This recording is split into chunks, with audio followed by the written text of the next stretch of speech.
Hello दोस्तों, welcome to expert classes by Manju ma'am. मैं Sushma political science की क्लास में आप सभी का स्वागत करती हूँ।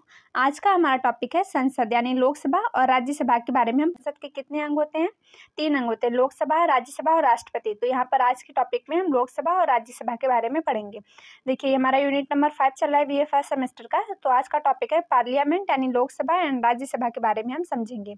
चलिए स्टार्ट करते हैं। भारतीय संघ की विधि निर्माण करने वाली संस्था ही संसद कहलाती है। यानी संसद किसे कहते हैं? जो भारतीय संघ की विधि यानी जो कानून का निर्माण करती है, विधि का निर्माण करती है, उस संस्था को संसद कहते हैं। भारतीय संविधान के अनुच्छेद 79 द्वारा व्यवस्था की गई है कि भारतीय संघ के लिए एक संसद होगी। यानी आर्टिकल नंबर 79 में ये प्रावधान किया गया है कि जो भारतीय संघ के लिए एक संसद होगी जो राष्ट्रपति तथा दोनों सदनों से मिलकर बनेगी। यानी संसद का जो प्रमुख अंग कौन कौन होता है? राष्ट्रपति, लोकसभा और राज्यसभा। तो संसद किससे मिलकर बनती है? लोकसभा, राज्यसभा और राष्ट्रपति से मिलकर बनती है, जिनके नाम क्रमशः लोकसभा, राज्यसभा होंगे। यानी जो राष्ट्रपति एक हो गया और जिनका नाम हो गया लोकसभा और राज्यसभा। लोकसभा क्या है? वो राज्यसभा अपर हाउस होता है, लोकसभा लोअर हाउस होता है।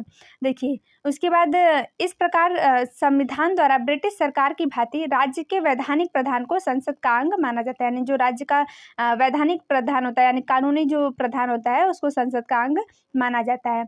सन 1919 तथा 1935 के भारतीय शासन अधिनियमों के अंतर्गत संसद प्रभुत्वहीन द्विसदनात्मक व्यवस्थापिका सभा है। यानी कि जो सन 1919 और 1935 का जो भारतीय शासन अधिनियम है, 1935 के भारतीय शासन अधिनियम के अंतर्गत संसद जो है वो प्रभुत्वहीन और द्विसदनात्मक व्यवस्थापिका यानी संसद कैसी है? वो द्विसदनात्मक व्यवस्थापिका सभा है। भारतीय जनता के प्रभुत्व संपन्न होने का प्रतीक है। यानी संसद जो है वो भारतीय जनता के प्रभुत्व संपन्न यानी प्रभुत्व संपन्न होने का प्रतीक है। संसद जनता द्वारा निर्वाचित प्रतिनिधि इसके सदस्य होते हैं। यानी संसद के सदस्यों को कौन निर्वाचित करता है? तो जनता निर्वाचित करते हैं। हम और आप जो अपने संसद के सदस्य हैं, मेंबर को इलेक्ट करते हैं। इन सदस्यों के माध्यम से जनता देश के शासन में भाग लेती है। इन सदस्यों को हम चुनते हैं तो जनता इन सदस्यों का चुनाव करती है। तो जनता क्या करती है? अपने देश का जो शासन है, अपने देश के जो नेता है उनको चुनती है।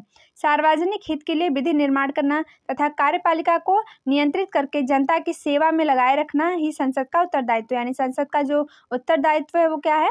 कि कार्यपालिका को नियंत्रित करती है संसद, और जो जनता की सेवा में लगाए रखना संसद का ही दायित्व है। जो निर्माण है, कार्यपालिका का निर्माण है या कार्यपालिका को जो नियंत्रित करने का काम है, सार्वजनिक हित के लिए जो विधि निर्माण किया जाता है, ये संसद का कार्य होता है। इस प्रकार संसद लोकतंत्र की अभिव्यक्ति होने के साथ साथ सरकार को जनता की तथा जनता के लिए बनाए रखती है। यानी जो अपना इस प्रकार संसद क्या है? वो लोकतंत्रात्मक है। यानी संसद लोकतंत्रात्मक है। इसका मतलब है कि अभिव्यक्ति होने के साथ साथ व्यवहार को सरकार को जनता की तथा जनता के लिए बनाए रखती है। यानी जो सरकार है वो किसके लिए होती है? जनता के लिए होती है, जनता के हित के लिए कार्य करती है। भारत में ब्रिटेन की भांति संसदीय लोकतंत्र को अपनाया गया। यानी ब्रिटेन जो अपने देश में संसदीय व्यवस्था ली गई वो कहाँ से अपनाया गया? ब्रिटेन के संविधान से अभिग्रहण किया गया है। उसके बाद देखते हैं डॉक्टर राजेंद्र प्रसाद के शब्दों में। डॉक्टर राजेंद्र प्रसाद ने क्या कहा है? हमारी लोकतांत्रिक शासन व्यवस्था का केंद्र बिंदु राष्ट्र की संसद। यानी जो हमारी लोकतांत्रिक शासन व्यवस्था है अपने देश में, उसका केंद्र बिंदु क्या है? वो राष्ट्र की जो संसद है वही है। संगठन, अब देखते हैं संसद का संगठन यानी ऑर्गेनाइजेशन ऑफ द पार्लियामेंट के बारे में पढ़ेंगे। संसद का संगठन कैसे किया जाता है, इसको कैसे ऑर्गेनाइज किया जाता है। चलिए स्टार्ट करते हैं। भारतीय संसद के अनुच्छेद 79 में कहा गया है कि संघ के लिए एक संसद होगी जो राष्ट्रपति और दोनों सदनों से मिलकर बनेगी। यानी 79 में डिफाइन किया गया है कि जो देश है उसके लिए क्या होगी? एक संसद होगी, और इसमें राष्ट्रपति और लोकसभा और राज्यसभा से मिलकर बनी होगी, जिनके नाम क्रमशः ये दिया हुआ है, यहाँ देख सकते हैं। राष्ट्रपति संसद का अभिन्न अंग है। यानी संसद का अभिन्न अंग कौन होता है? राष्ट्रपति। और राष्ट्रपति क्या होते हैं? देश के प्रमुख होते हैं।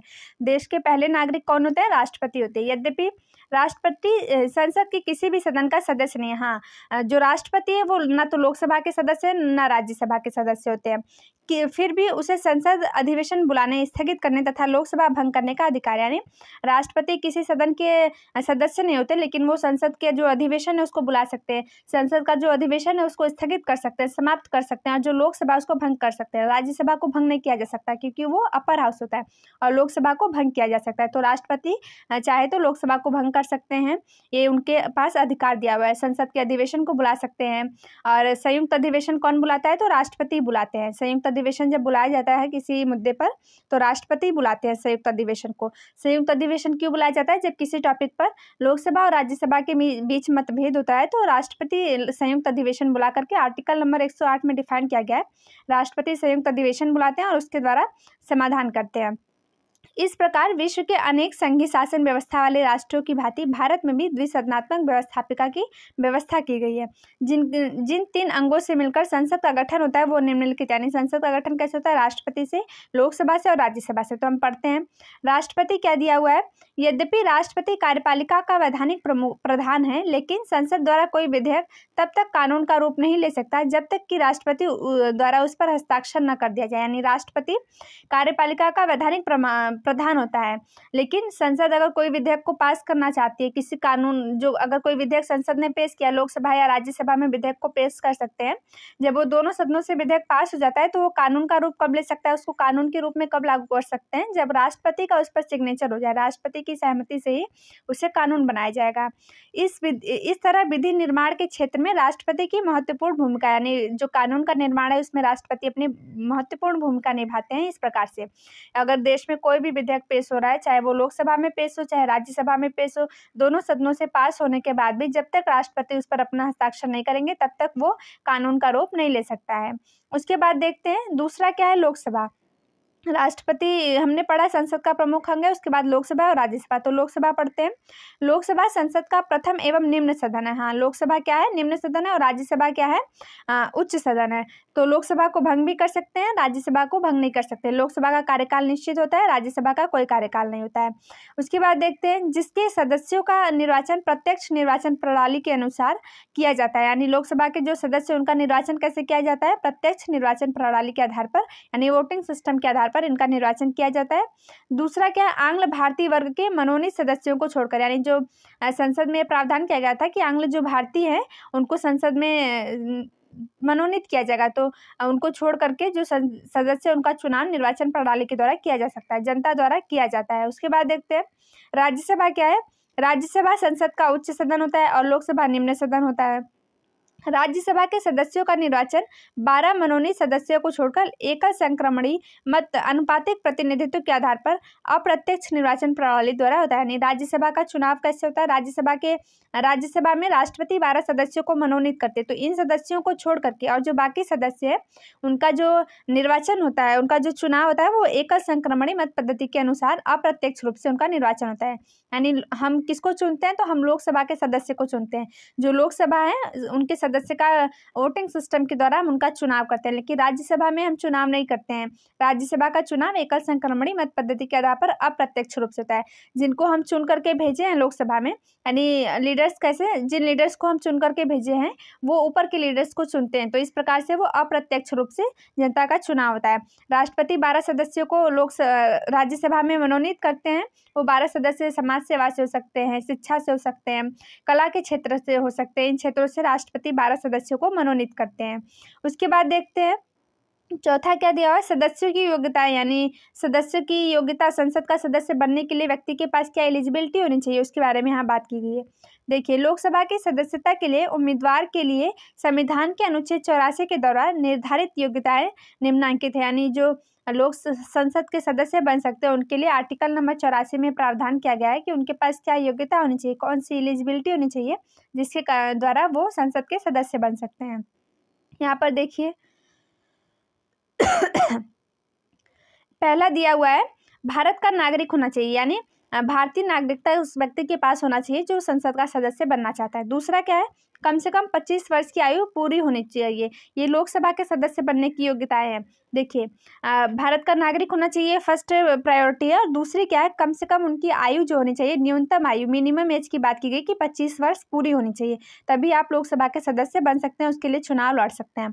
संसद के किसी कानून द्वारा अयोग्य न ठहराया गया, यानी संसद के द्वारा वो किसी कानून का उल्लंघन न किया गया, अयोग्य न ठहराया गया। और चौथा क्या है? भारत सरकार या राज्य सरकार के अधीन किसी लाभ के पद पर कार्यरत न हो, यानी किसी और पद पर वो कार्यरत ना हो।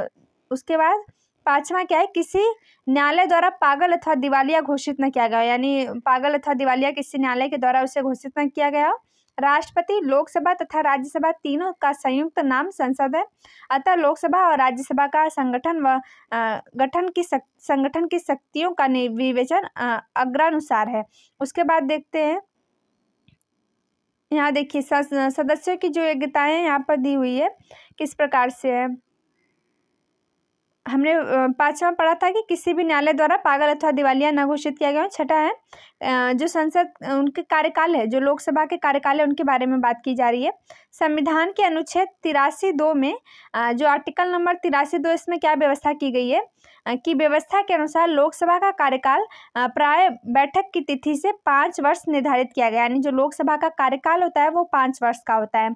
यह अवधि पूर्ण होती ही लोकसभा भंग हो जाती है, यानी जब 5 साल का टाइम खत्म हो जाएगा तो लोकसभा भंग किया जा सकता है, यानी लोकसभा भंग हो जाएगी जब 5 वर्ष कंप्लीट हो जाएगा।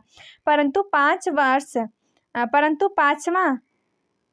5 वर्ष से पूर्व भी प्रधानमंत्री के परामर्श पर राष्ट्रपति द्वारा लोकसभा को भंग किया जा सकता है, यानी लोकसभा को राष्ट्रपति भंग कर सकता है, ये हमने पढ़ा है। क्योंकि लोकसभा क्या है, निम्न सदन होता है और इसे भंग किया जा सकता है इसके सदस्यों का कार्यकाल, यानी लोकसभा का कार्यकाल कितना होता है, 5 वर्ष होता है। कार्यकाल पूरा होने से पहले भी राष्ट्रपति इसे भंग कर सकता है और अगर 5 वर्ष पूरा हो जाता है तो जो लोकसभा है वो भंग हो जाएगी, क्योंकि इसका कार्यकाल पूरा हो जाएगा और कार्यकाल पूरा होने से पहले भी राष्ट्रपति चाहे तो लोकसभा को भंग कर सकती है। या उसके बाद देखते हैं जो राष्ट्रपति वो लोकसभा को कितनी बार भंग कर चुके हैं। देखिए ऐसा अब तक 8 बार हो चुका है। सन 1970 में हुआ था, 77 में हुआ था, 79 में हुआ था और दिसंबर 1984 में हुआ था, नवंबर 1989 में हुआ था, मार्च 1991 में, दिसंबर 1997 में एवं 1999 में ऐसा किया गया था। आपातकाल स्थिति में संसदीय कानून द्वारा राष्ट्रपति लोकसभा के कार्यकाल में वृद्धि कर सकता है।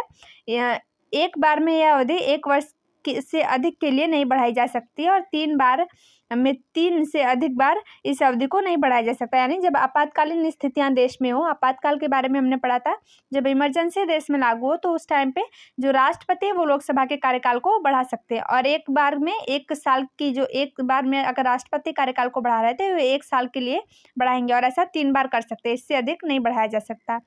सन 76 में लोकसभा का कार्यकाल 2 बार 1-1 वर्ष की अवधि के लिए बढ़ाया गया था। 1976 में जब इमरजेंसी लगी थी तो लोकसभा का कार्यकाल 2 बार बढ़ाया गया था 1-1 वर्ष के लिए। उसके बाद देखते हैं 7वां क्या है, वेतन और भत्तों के बारे में, यानी वेतन तथा पेंशन के बारे में बात की गई है। इस संबंध में संविधान के अनुच्छेद 106 में कहा गया है, संसद के प्रत्येक सदन के सदस्य ऐसे वेतन भत्ते प्राप्त करने के हकदार होंगे जिन्हें संसद समय समय पर निर्धारित करे। वेतन भत्तों के अतिरिक्त इन्हें अन्य अनेक सुविधाएं भी प्राप्त होती हैं तथा समय समय पर इनके वेतन भत्तों व सुविधाओं में वृद्धि होती रहती है, यानी जो सदस्य होते हैं उनके वेतन भत्तों में वृद्धि होती रहती है और उनकी जो सुख सुविधाएं हैं उसमें भी वृद्धि होती रहती है। उसके बाद देखते हैं लोकसभा अध्यक्ष की शक्तियां एवं कर्तव्य, यानी लोकसभा के जो अध्यक्ष होते हैं प्रधानमंत्री, उनकी क्या शक्तियां, उनकी क्या कर्तव्य है। भारतीय संविधान द्वारा लोकसभा के अध्यक्ष की शक्तियां कर्तव्य निर्धारित नहीं किए गए हैं, यानी भारतीय संविधान द्वारा लोकसभा अध्यक्ष की शक्तियां कर्तव्य निर्धारित नहीं किए गए। जो लोकसभा के अध्यक्ष कौन है, प्रधानमंत्री, परंतु संसदीय कार्रवाई की प्रक्रिया एवं कार्य संचालन संबंधी नियम बताए गए हैं। देखिए यहाँ पर लोकसभा अध्यक्ष की शक्तियां एवं कर्तव्य निम्नलिखित है। कौन कौन सी शक्तियां और कर्तव्य लोकसभा के अध्यक्ष के पास है। पहला है लोकसभा की बैठकों की अध्यक्षता और कार्यवाही का संचालन करना है। जो लोकसभा की बैठकें होंगी उसकी अध्यक्षता करना और जो उसकी कार्यवाही है उसका संचालन करना ये अध्यक्ष का कर्तव्य होगा। लोकसभा के नेता प्रधानमंत्री के परामर्श से सदन की कार्यवाही का कार्यक्रम निश्चित करना, यानी जो लोकसभा के नेता होते हैं प्रधानमंत्री, उनके परामर्श से कार्रवाई का जो कार्यक्रम है उसको निश्चित किया जा सकता है। और तीसरा है प्रधानमंत्री के परामर्श से राष्ट्रपति के अभिभाषण पर वाद विवाद के लिए समय निश्चित करना, यानी तीसरा क्या है, जब प्रधानमंत्री से परामर्श लेकर के राष्ट्रपति का जो अभिभाषण है उस पर वाद विवाद करने के लिए समय को निश्चित करना होता है। सदस्यों से प्रश्न पूछने की अनुमति प्रदान करना, यानी प्रश्न सदस्यों से पूछा जा सकता है, इसकी अनुमति भी प्रदान करना। सदस्यों को भाषण की अनुमति देना तथा उनका क्रम व निश्चय तैयार करना, उनका समय किस टाइम पे वो भाषण देंगे ये सब तैयार करना। उसके बाद छठा है कार्य स्थगन प्रस्तावों को प्रस्तुत करने की अनुमति देना। किसी विचाराहीन विधेयक पर वाद विवाद रोकने संबंधी प्रस्ताव प्रस्तुत करने की अनुमति। प्रवर समितियों के अध्यक्षों की नियुक्ति करना और अध्यक्ष ही यह निश्चित करता है कि कोई विधेयक वित्त विधेयक है या अथवा नहीं, यानी वित्त विधेयक है अथवा नहीं, ये कौन निश्चित करता है, तो अध्यक्ष निश्चित करता है। सदन की विभिन्न शक्तियों की बैठकों की अध्यक्षता करना, ये सारे उसके कर्तव्य यहाँ पर दिखाए गए हैं। और सदन में अनुशासन एवं शांति बनाए रखना, अनुशासनहीनता या शांति भंग होने की स्थिति की कार्यवाही को स्थगित कर देना, संसद और राष्ट्रपति के मध्य पत्र व्यवहार के माध्यम के रूप में कार्य करना, यानी संसद और राष्ट्रपति के बीच में जो पत्र व्यवहार का माध्यम होता है उस पर कार्य करना, विधेयकों तथा बजट पर भाषणों के लिए समय सीमा निर्धारित करना, यानी जो विधेयक है, जो बजट है, उस पर भाषण की जो समय सीमा है उसको निर्धारित भी करते हैं। और क्या है, विधेयकों तथा प्रस्ताव पर सदन में मतदान कराना एवं परिणाम की घोषणा करना, प्रस्ताव और विपक्ष के समान मतदान होने की स्थिति में अपना निर्णायक मत देना, ये सभी कार्य अध्यक्ष के होते हैं। उसके बाद हम पढ़ेंगे राज्यसभा का संगठन और रचना, यानी कि ऑर्गेनाइजेशन ऑफ और structure of the Rajya Sabha. Rajya Sabha के बारे में पढ़ेंगे और इससे पहले हमने लोकसभा के बारे में पढ़ा है। चलिए, राज्यसभा जो उच्च सदन है इसके बारे में पढ़ते हैं। देखिए, सदस्य संख्या कितनी होनी चाहिए राज्यसभा में? संविधान के अनुच्छेद 80 द्वारा राज्यसभा के सदस्यों की अधिकतम संख्या 250 निश्चित की गई। आर्टिकल नंबर 80 में डिफाइन किया गया है कि जो राज्यसभा इनके सदस्यों की संख्या 250 निश्चित की गई थी, समय के साथ इनको बढ़ाया भी गया है। इन सदस्यों में से 238 सदस्यों का निर्वाचन राज्यों से तथा संघ शासित क्षेत्रों की विधानसभा के निर्वाचित सदस्यों द्वारा किया जाता है। यानी जो राज्यसभा में सदस्य होते हैं वो कहाँ से होते हैं? 238 सदस्य तो निर्वाचित किए जाते हैं और जो सदस्य होते हैं वो केंद्र शासित प्रदेश और विधानसभा से निर्वाचित होते हैं। और शेष 12 सदस्यों को राष्ट्रपति मनोनीत करते हैं। ये मनोनयन ऐसे सदस्यों का किया जाता है जो कला, साहित्य, विज्ञान और समाज सेवा के क्षेत्र से आते हैं। यानी जो 12 सदस्यों को राष्ट्रपति मनोनीत करते हैं वो कला से के क्षेत्र से हो सकते हैं, साहित्य के क्षेत्र से, विज्ञान के और समाज सेवा के क्षेत्र से हो सकते हैं और विशेष ज्ञान रखते हो। परंतु वर्तमान में यह संख्या 245 ही है। वर्तमान में बात करें कितने राज्यसभा में सदस्य है तो 245 है। मैक्सिमम हो सकते हैं, यहाँ पर देखिए मैक्सिमम 250 हो सकते हैं। इसमें से 12 सदस्य राष्ट्रपति द्वारा मनोनीत है, शेष राज्यों तथा संघ शासित प्रदेशों का प्रतिनिधित्व करते हैं। उसके बाद इनकी योग्यता क्या होती है? जो राज्यसभा के सदस्य बनते हैं इनकी एलिजिबिलिटी के बारे में बात करते हैं। संविधान के अनुच्छेद 102 के अंतर्गत राज्यसभा के उम्मीदवारों के लिए निर्धारित योग्यताएं निम्नलिखित है। पहला क्या है? भारतीय नागरिक होने चाहिए। दूसरा, उनकी आयु 30 वर्ष पूरी होनी चाहिए। लोकसभा में क्या था कि आयु 25 वर्ष न्यूनतम आयु दी गई थी, यहाँ पर 30 वर्ष दी गई है। उसके बाद क्या है? भारत सरकार या किसी राज्य सरकार के अधीन किसी लाभ के पद पर नहीं होना चाहिए। संसद के अधिनियम द्वारा निर्धारित सभी योग्यताएं पूर्ण करता है, यानी जो संसद के अधिनियम है सभी योग्यताओं को पूर्ण करता हो। पागल व दिवालिया न हो। किसी न्यायालय द्वारा किसी फौजदारी मामले में 2 या 2 से अधिक वर्ष के कारावास का दंड उसे प्राप्त नहीं होना चाहिए। उसके बाद राज्यसभा की शक्तियां एवं कार्य, राज्यसभा के powers and functions of the Rajya Sabha के बारे में पढ़ेंगे। राज्यसभा की क्या शक्तियां और राज्यसभा के क्या कार्य। लोकसभा के बारे में हमने उनकी शक्तियों के बारे में पढ़ा, उनके कार्य क्या थे उनके बारे में पढ़ा। अब राज्यसभा पढ़ते हैं। राज्यसभा की शक्तियां लोकसभा की तुलना में कम है क्योंकि राज्यसभा की रचना लोकसभा के सहयोगी और सहायक सदन के रूप में की गई है। अतः राज्यसभा की शक्तियां और कार्य का अध्ययन निम्नलिखित शीर्षकों के अंतर्गत किया जाता है। देखिए, राज्यसभा के पास कौन सी शक्तियां हैं? विधायी शक्तियां हैं। विधायी शक्तियां यानी कानून बनाने की शक्तियां भी होती हैं।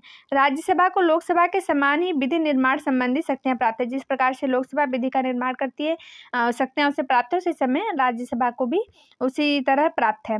गैर वित्त विधेयक के संबंध में दोनों सदनों की शक्तियां समान है, यानी गैर वित्त विधेयक जब हो उसके संबंध में दोनों सदनों की शक्तियां क्या होंगी? समान होंगी। गैर वित्त विधेयक लोकसभा तथा राज्यसभा किसी भी सदन से पहले प्रस्तावित किया जा सकता है। यानी जो गैर वित्त विधेयक है, यानी जो वित्त विधेयक नहीं है और कोई विधेयक है तो उसे लोकसभा या राज्यसभा किसी भी सदन में प्रस्तावित किया जा सकता है। इसे दोनों सदनों से पारित होने के बाद ही राष्ट्रपति के पास हस्ताक्षर के लिए भेजा जाता है। अनुच्छेद 108 के अनुसार यदि किसी साधारण विधेयक के संबंध में लोकसभा में मतभेद उत्पन्न हो जाता है तो उस विधेयक पर दोनों सदनों की संयुक्त बैठक में विचार किया जा सकता है। और संयुक्त बैठक 108 में, आर्टिकल नंबर 108 में डिफाइन किया गया है, राष्ट्रपति बुलाते हैं। और विधेयक के भाग्य का निर्णय बहुमत के आधार पर किया जाता है। और जब मतभेद होता है तो उसका निर्णय कैसे किया जाता है? बहुमत के आधार पर। लोकसभा की सदस्य संख्या अधिक होने के कारण सामान्यतः उसकी इच्छा के अनुसार ही निर्णय हो जाता है। यानी लोकसभा के सदस्यों की संख्या अधिक होती है तो उसमें जो सदस्य होते हैं वो जो विधेयक होता है उसके पक्ष में होते हैं, तो इसकी संख्या अधिक होती है, इसके लिए जो निर्णय होता है उन्हीं के इच्छा अनुसार होता है। राज्यसभा किसी विधेयक के पारित होने में अधिक से अधिक 6 माह का विलंब कर सकती है। यानी राज्यसभा किसी विधेयक को अपने पास अधिकतम 6 माह तक रोक सकती है। कार्यपालिका संबंधी शक्तियां देखते हैं। कार्यपालिका से संबंधित जो शक्तियां हैं, कार्यपालिका संबंधी कार्यों के क्षेत्र में भी राज्यसभा को लोकसभा की तुलना में कम शक्तियां प्राप्त है। यानी कार्यपालिका जो संबंधी शक्तियां होती है उसमें भी लोकसभा की तुलना में राज्यसभा को कम शक्तियां प्राप्त है। संसदीय शासन प्रणाली को में मंत्रिपरिषद यानी कार्यपालिका संसद के लोकप्रिय सदन के प्रति उत्तरदायी होता है। यानी जो संसदीय शासन प्रणाली है, मंत्रिपरिषद जो कार्यपालिका होती है वो संसद के लोकप्रिय सदन के प्रति उत्तरदायी यानी लोकसभा के प्रति उत्तरदायी होती है। अतः भारत में भी मंत्रिमंडल लोकसभा के प्रति सामूहिक रूप से उत्तरदायी है, राज्यसभा के प्रति नहीं। परंतु कार्यपालिका पर नियंत्रण रखने के लिए राज्यसभा मंत्रियों से प्रश्न पूछ सकती है, पूरक प्रश्न पूछ सकती है और उनकी आलोचना भी कर सकते हैं। यानी राज्यसभा मंत्रियों से प्रश्न भी पूछ सकते हैं, उनकी आलोचना भी कर सकते हैं। इसके अतिरिक्त काम रोको प्रस्ताव, ध्यानाकर्षण प्रस्ताव, मर्यादा भंग प्रस्ताव आदि के माध्यम से मंत्रियों पर अंकुश लगाए रख सकती है, परंतु उन्हें अविश्वास द्वारा हटाने का अधिकार राज्यसभा को प्रदान नहीं किया गया। यानी जो मंत्रिपरिषद है उनको राज्यसभा नहीं हटा सकते हैं। संविधान में संशोधन संबंधी शक्तियाँ, यानी संविधान में संशोधन जो हुए कॉन्स्टिट्यूशन अमेंडमेंट जो होते हैं उनसे संबंधित शक्तियाँ किसके पास होती हैं? देखिए, संविधान संशोधन के संबंध में राज्यसभा को लोकसभा के समान ही महत्वपूर्ण शक्ति प्रदान है। यानी कि जिस प्रकार से लोकसभा संविधान संशोधन में शक्तियाँ लोकसभा को प्राप्त है उसी प्रकार से राज्यसभा को भी प्राप्त है।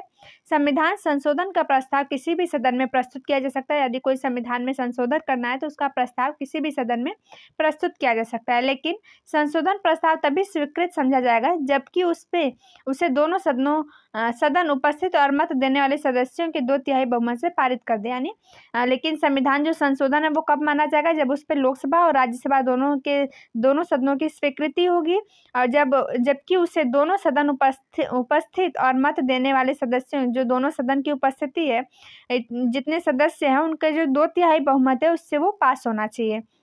यदि संशोधन प्रस्ताव पर संसद के दोनों सदनों में असहमति हो तो संविधान में संशोधन का प्रस्ताव गिर जाएगा। यानी यदि संविधान प्रस्ताव पर संसद के दोनों सदनों में असहमति हो, आपस में असहमति हो सदन के बीच, तो जो संशोधन है वो गिर जाएगा। जैसे सन 1989 में 74वां और 65वां संविधान संशोधन विधेयक राज्यसभा में 2/3 बहुमत प्राप्त न होने के कारण समाप्त हो गई थी। यानी अगर बहुमत प्राप्त नहीं होता है तो विधेयक अपने आप समाप्त हो जाएगा।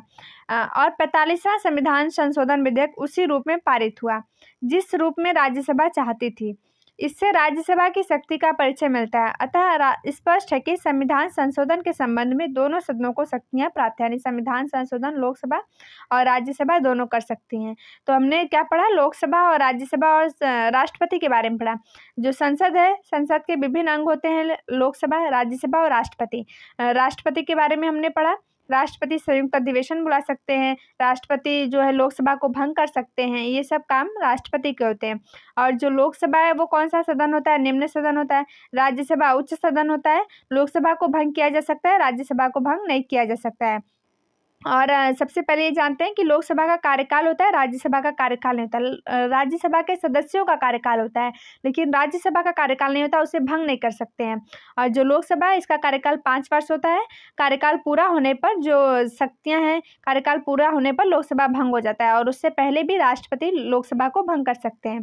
तो संसद के बारे में आर्टिकल नंबर 79 में है, लोकसभा के बारे में आर्टिकल नंबर 81 में और राज्यसभा के बारे में आर्टिकल नंबर 80 में। इनकी क्या योग्यता होनी चाहिए, कितनी आयु होनी चाहिए, इन सब चीज़ों के बारे में आज की क्लास में हम समझा। आई होप जो संसद है यानी लोकसभा और राज्यसभा के बारे में आपको समझ में आ रहा होगा।